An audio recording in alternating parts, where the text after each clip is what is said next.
Cherry Ripe caught up with Kate Bush in London. Can you tell us how you came to write Babushka? How I came to write it? Yes, it was really a theme that's fascinated me for some time. It's really based on a theme that's used a lot in folk songs, which is where the wife of the husband begins to feel that perhaps he's not faithful. And there's no real strength in her feelings, it's just more or less paranoia, suspicions. And so she starts thinking that she's going to test him to see if he's faithful. So what she does is she gets herself a pseudonym, which happens to be Babushka, and she sends him a letter.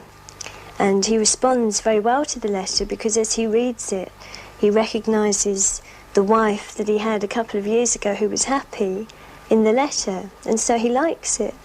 And she decides to take him even further and get a meeting together to see how he reacts to this Babushka lady instead of her. And when he meets her, again, because she's so similar to his wife, the one that he loves, he's very attracted to her.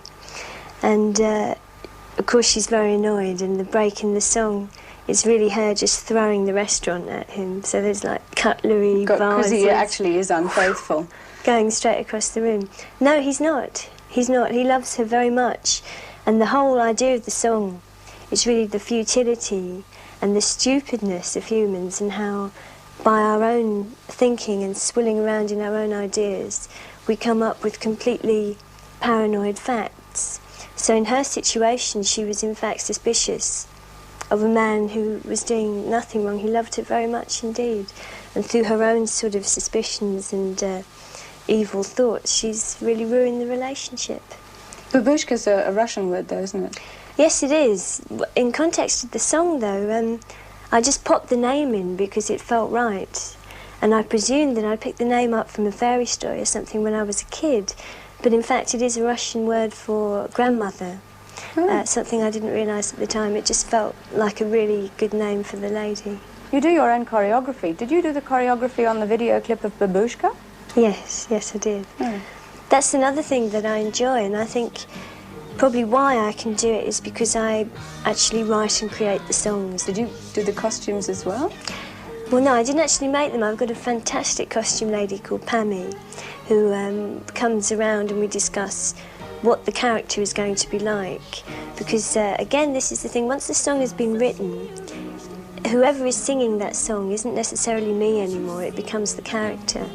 And in the video, it's very much two people. It's the wife, and it's the wife really zapped up to be Babushka. And so we had to get the contrast, that's very important. And in the video, what I was trying to do was make the wife very bare, very black, very sinister and geometric, and using the double bass symbolically as the husband. So she's sort of manipulating him and pushing him away and being very cold. And in the choruses, she's just Babushka, just completely free and wild and mad.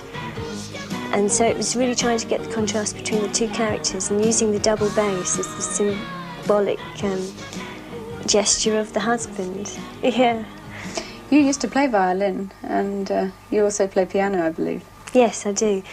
Violin, I haven't touched for years. I learnt it as a child, and it was very useful for me, actually. I really did get some good things like music theory. That was very important for me. Kate Bush. Hey, now it's back to the romantics. Wake up, fellas. Hey, Rich. What'd you think of that Kate Bush? That was pretty good. Isn't she a beautiful lady, Tim? She's beautiful, and she's very intellectual as well. How can you top that, huh?